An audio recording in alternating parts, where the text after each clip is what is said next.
بسم اللہ الرحمن الرحیم۔ اے لیول کے لیے خواجہ میر درد کی غزلیات کی تشریح اپلوڈ کی جا رہی ہے۔ آج ہم ان کی اگلی غزل پیش کریں گے۔ تجھی کو یا جلوہ فرما نہ دیکھا، برابر ہے دنیا کو دیکھا نہ دیکھا۔ اس میں شاعر کہتے ہیں کہ اللہ تعالیٰ کے وجود کو ہم نے اس دنیا میں آ کر اے اللہ تعالیٰ تیرا جلوہ نہیں دیکھا، تو اس کے لیے دنیا کو دیکھنا یا نہ دیکھنا برابر ہے، اگر ایسا ہے تو۔ چنانچہ کہتے ہیں کہ ہر آنکھ، ہر انسان اس لائق نہیں ہوتا کہ قدرت خداوندی کے ان مظاہر کو پہچان سکے اور ان کا مشاہدہ کر سکے، لیکن دوسری طرف اس حقیقت سے بھی انکار ممکن نہیں کہ ان کے مظاہر کی پہچان انسان دیکھتا ہے، لیکن اللہ تعالیٰ کے ان مظاہر کو دیکھتا رہتا ہے، لیکن ان کے خالق کو نہیں پہچان سکتا۔ ایسے شخص کے لیے اس دنیا کو دیکھنا نہ دیکھنا بالکل برابر ہے۔ دوسرے لفظوں میں اس کا اس دنیا میں آنا نہ آنا ہی برابر ہے۔ وہ یعنی آیا ہی نہیں دنیا میں اگر اس نے آ کر اللہ تعالیٰ کا جلوہ نہیں دیکھا تو۔ اگلا شعر۔ میرا گنچائے دل ہے وہ دل گرفتہ کہ جس کو کسی نے کبھی وا نہ دیکھا۔ میرا دل گرفتہ، میرا دل اس طرح سے گرفتار ہے، اور ایسی گنچا ہوتا ہے کلی جو کبھی کھلی نہ ہو، جس کو کبھی کسی نے کھلا ہوا نہیں دیکھا۔ کہتے ہیں کہ میرا دل ایک ایسے مایوس اور غمزدہ کلی کی مانند ہے جس کو آج تک کسی شخص نے کھلا ہوا نہیں دیکھا۔ حالانکہ قدرت کا اصول یہ ہے کہ ہر گنچے نے کھل کر کلی بننا ہوتا ہے۔ شاعر کی مراد یہ ہے کہ میں اس قدر غمزدہ ہوں اور میری پوری زندگی میں ایک لمحہ بھی مسرت و شادمانی کا نہیں آیا کہ میں گنچا، میرا جو کھلا ہوا دل، میرا جو دبا ہوا جو بند کلی کا دل تھا، کبھی وہ کھلتا۔ انہوں نے اپنے دل کو بس اس طرح تشبیہ دی جیسے ہاتھ میں پکڑی ہوئی کلی ہوتی ہے اور اس کو کبھی کھلے گی۔ دراصل انسانی دل جو ہے نا، غموں سے ہمیشہ زندگی انسان کی غم اور خوشی دونوں سے ہی لازم اور ملزوم ہے، لیکن غم زیادہ ہے اس میں۔ وہ کہتے ہیں کہ انسان زندہ رہتا ہے، غم کبھی اس کا پیچھا نہیں چھوڑتے۔ چنانچہ اس میں وہ کہتے ہیں کہ میرا دل کبھی کھلا نہیں، کبھی کھلا ہوا کسی نے دیکھا نہیں۔ تشریح تو کافی لمبی ہو سکتی ہے، لیکن وہ یہی کہہ رہے ہیں کہ انسان کے ارد گرد کا ماحول ہمیشہ غم ہی اس کو کا عنصر نظر آتا ہے۔ چنانچہ شاعر اپنے معاشرے کا ایک حساس ترین فرد ہوتا ہے، اسے ہر طرف مشکلات ہی نظر آتی ہیں، تو اسی کو وہ بیان کرتا ہے۔ اگلا شعر۔ یگانہ ہے تو آہ بیگانگی میں کوئی اور دوسرا ایسا نہ دیکھا۔ اس کا شاعر مفہوم اس طرح بیان کریں گے کہ اے اللہ، کتنے دکھ کی بات ہے کہ تیرے اور میرے درمیان ایک مضبوط رشتہ ہونے کے باوجود تو بے یقینی میں اس قدر منفرد ہستی ہے کہ تجھ جیسا کوئی اور نظر ہی نہیں آتا۔ دراصل شعر میں در پردہ اللہ تعالیٰ کی ذات کو مادی وجود میں دیکھنے کی فطری خواہش ہے جو ہر انسان میں ہوتی ہے۔ خدا کو دیکھنے کی خواہش شروع سے ہی ہر انسان میں ہے۔ جیسے طور پہاڑ پر اللہ تعالیٰ کے ظاہری جلوہ حضرت موسیٰ نے دیکھا، اور یہی وہ کہتے ہیں کہ میں بھی اللہ تعالیٰ کو دیکھتا، لیکن یہ الگ بات ہے کہ اللہ تعالیٰ کو اپنی ظاہری آنکھوں سے دیکھنا انسان کے لیے ممکن نہیں ہے۔ اس لیے اس اللہ تعالیٰ کی ذات اگرچہ حقیقی ہے لیکن مادی وجود نہیں رکھتی۔ اپنی ان کی خواہش ہے، لیکن انہیں یہ بھی پتہ ہے کہ اللہ تعالیٰ کی مادی وجود نہیں ہے اور میں اس کو نہیں دیکھ سکتا، بس دل کی آنکھ سے پہچان سکتا ہوں۔ اور یہی ان کا اس میں مطلب ہے کہ تو رگ رگ میں ہے سمایا ہوا، کیا سبب ہے نظر نہیں آتا۔ اگلا شعر۔ اذیت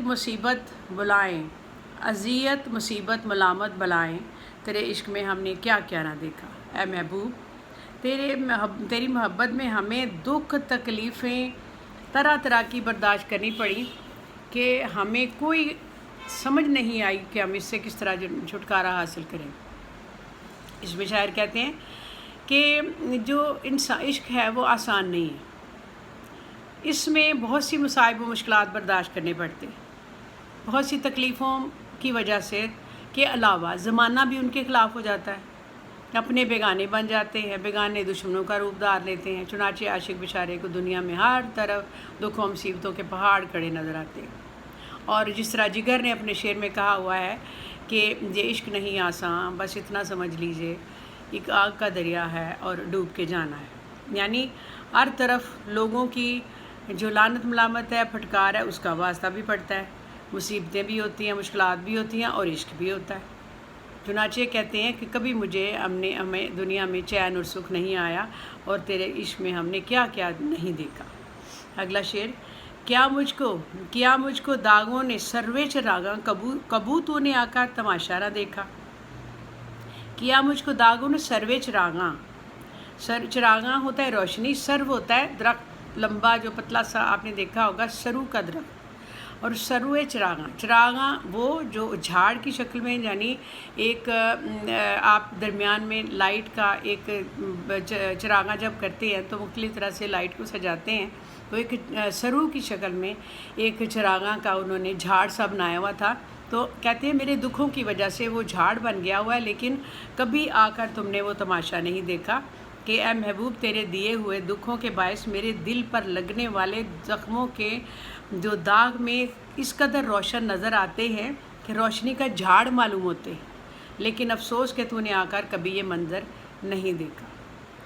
چنانچہ محبت کی راگ میں جو عاشق ہے اس کے لیے اس قدر دکھ اور تکلیفیں برداشت کرنی اس کو پڑتی ہیں کہ اس کے دل پر اثر ہوتا رہتا ہے، اور یہ اسے بے رخی، بے وفائی، تکلیفیں، جو کچھ اس کو زمانے، نفرت، حقارت، جو کچھ ملتا ہے وہ اس کے زخم پڑتے اس کے اوپر ایک جھاڑ سا بن جاتا ہے۔ کہتے ہیں کہ اتنا زخمی ہو گیا میرا دل کہ عاشق کے دل پر لگنے والے زخموں کے نشان ایسے ہیں کہ جو چھپائے نہیں چھپتے، ساری دنیا ان کو دیکھتی ہے، لیکن ایک محبوب ہے جو دیکھنے کے لیے نہیں آتا، اس کو آ کر اس دیکھنا نہیں ہوتا، وہ سمجھ نہیں کہ وہ آ کر کبھی دیکھے اس کا تماشا کہ لوگ کس طرح سے اس کا چراغاں، یعنی اس کی روشنی، کہنے کا مطلب ان کا یہی ہے کہ ان زخموں سے جو لوگ مجھے دیکھتے ہیں، میرا حالت وہ دیکھنے وہ کبھی نہیں آیا۔ داغ کو کیوں مٹائے دیتے ہو، دل سے ہو دور یہ وہ داغ نہیں۔ اس شعر میں شاعر کہتے ہیں کہ میں اپنے محبوب سے مخاطب ہو کر وہ اس طرح سے کہتا ہوں کہ اے محبوب، ہم نے تیرے عشق میں اپنے دل اور جسم پر بے شمار زخم کھائے ہیں، جن کے داغ ہمارے دل اور جسم پر موجود ہیں، اور داغ چونکہ تیرے عشق کی دین ہے، اس لیے یہ اپنی حرارت اور حدت کے باعث چراغوں کی مانند روشنی دینے لگے ہیں، اور کہتے ہیں کہ اس کثرت کی وجہ سے ہمارا جسم روشنی کا جھاڑ بن گیا، اور تو نے آ کر اس کو کبھی نہیں دیکھا۔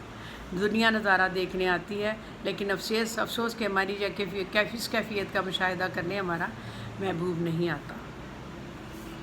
اگلا شعر، تغافل نے تیرے یہ کچھ دن دکھائے، ادھر تو نے لیکن نہ دیکھا۔ اے محبوب، تیری محبت میں ہمارے ساتھ جو کچھ بھی پیش آیا وہ تمہاری غفلت اور بے پرواہی کی وجہ سے آیا، لیکن افسوس کہ تو نے ہماری طرف کبھی محبت کی نظروں سے نہ دیکھا۔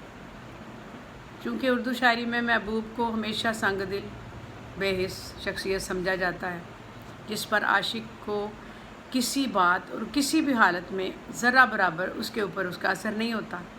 عاشق اس کی محبت اور توجہ حاصل کرنے کے لیے دن رات آہیں بھرتا ہے، تڑپتا ہے، فریاد کرتا ہے، لیکن محبوب پر اس کا کوئی اثر نہیں ہوتا، اور اس کے مسائل بڑھتے چلے جاتے ہیں۔ چنانچہ اس بے اعتنائی کا رویہ جاری رہتا ہے، اور وہ مسلسل بے رخی، بے توجہی جاری رہتی ہے، جس کے بارے میں وہ کہتے ہیں کہ کبھی تو ہمیں ہماری طرف دیکھو، ادھر تو نے دیکھا، کبھی مڑ کر نہیں دیکھا، اور غفلت اور بے اعتنائی کے سبب ہمارا یہ حال ہو گیا ہے کہ اور تم ہماری طرف محبت بھری نظروں سے کبھی دیکھو تو صحیح، کبھی دیکھ کر ہمارا حال سمجھو تو صحیح۔ اگلا شعر، شب و روز اے درد در پہ ہوں اس کے، کسوں نے جسے یہاں نہ سمجھا نہ دیکھا۔ اے درد، میں دن رات اس ہستی کے پیچھے ہوں، دن رات اس کے در پہ ہوں، کسی نے جس کو یہاں نہیں دیکھا۔ اے درد، اپنے آپ کو مخاطب کرتے ہوئے کہتے ہیں کہ میں کس قدر سادہ معصوم انسان ہوں کہ اس دنیا میں اس ہستی کو پانے کی جستجو کر رہا ہوں جسے آج تک نہ کوئی دیکھ سکا، نہ کوئی سمجھ سکا۔ بھلا میں کیا پاؤں گا؟ میں کیا دیکھوں گا، میں کیا سمجھوں گا۔ اللہ تعالیٰ کی ذات و صفات اس قدر یکتا و نایاب ہے کہ انسانی عقل اس کا احاطہ نہیں کر سکتی۔ اگرچہ جب سے یہ کائنات وجود میں آئی ہے، انسانی عقل اس کوشش میں رہی ہے کہ اللہ تعالیٰ کی شان اور اسی حکمتوں کو سمجھنے کی کوشش کرے اور اسے پانے کی کوشش کرے۔ حضرت موسیٰ اس کی مثال ہے۔ چنانچہ درد اپنے شعر میں اللہ تعالیٰ کو پانے کے بارے میں اپنی اس نارسائی کا اظہار کرتے ہوئے کہتے ہیں کہ میری خواہش دیکھو کہ میں اس ہستی کو پانے کی کوشش کر رہا ہوں جس کو کسی نے کبھی نہیں پایا۔ وہ اللہ تعالیٰ کی ذات ہے۔ چنانچہ یہ غزل آپ کی خدمت میں پیش کی گئی، اس کو اچھی طرح سے دیکھیں، پڑھیں۔ اگر کچھ سمجھ نہ آئے تو کامنٹس میں شیئر کر سکتی ہیں، آپ کو جواب اچھی طرح سے ملے گا۔ اور اس کو کمنٹ کریں، شیئر کریں اور سبسکرائب کریں۔ شکریہ۔